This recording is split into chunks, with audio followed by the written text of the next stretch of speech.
जय सीताराम मामी स्पेशल रोषे को आपण मानक स्वागत। देखंतु मु आज चकुली पिठार प्रस्तुत करिया को जाउची।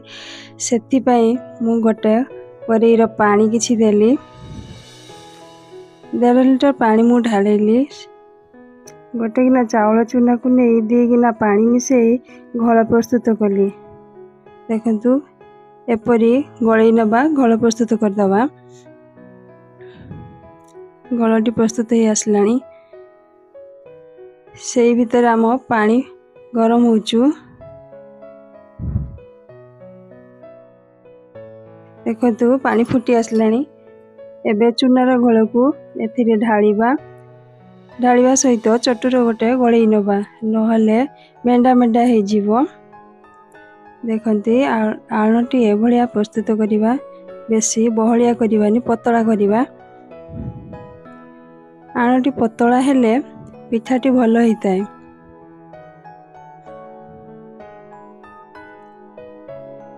मेथीर तैयारी पिठा देह पई भल, काहे कि ना से एसिड हुएनी।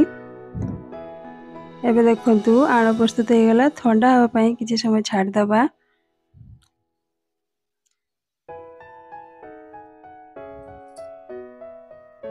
दो किलो चावल चूना मु नेछि, 25 ग्राम मेथीर पेस्ट नेछि। तैयारी करथिबा आण को किछि रखिछि एवं किछि ठंडा हवा पई छाड़छि। देखंतु आणटी ठंडा ही आसलानी। टिके उषुम अछि, टिके उषुम थिले पिठाटी भल होइताए। मो वीडियोटी को भल लागले आपण लाइक एवं सब्सक्राइब निश्चित करिवे। देखंतु एबे चूना को पकेइबा। 2 किलो चावल चूना को मु एबे गळेइबी आण सहित। देखंतु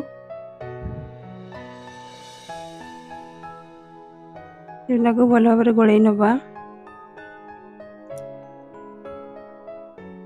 एबे आउ किछि आण दरकार होछु। आण रखिथिले आमे सेतिरे के मिसेइबा।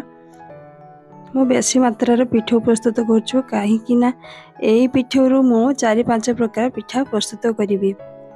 एबे किछि समय गळेइ नबा। बटा हितवा मेथी को पकेइ देबा।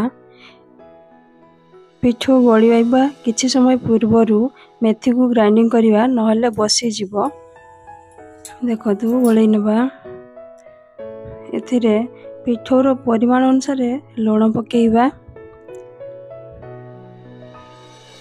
लूण पकेइली। गोटे चमच खाया सोडा पकेइबा।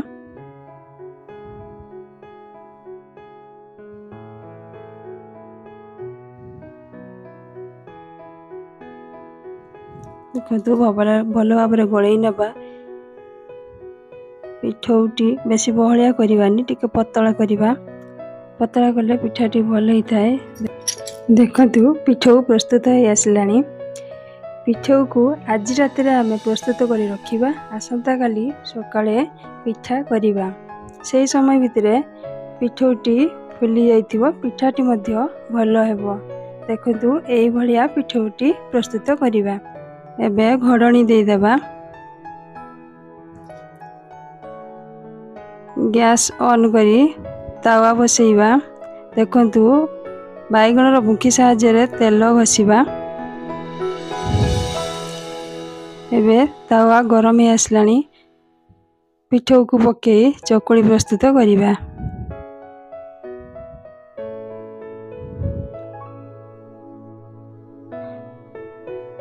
मेथी चकुली देह पई भल।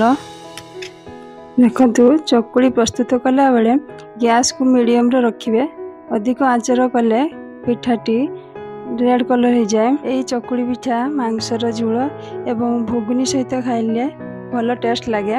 वीडियोटी को एते समय देखिथिबारु आपण मानको बहुत बहुत धन्यवाद। जय सीताराम।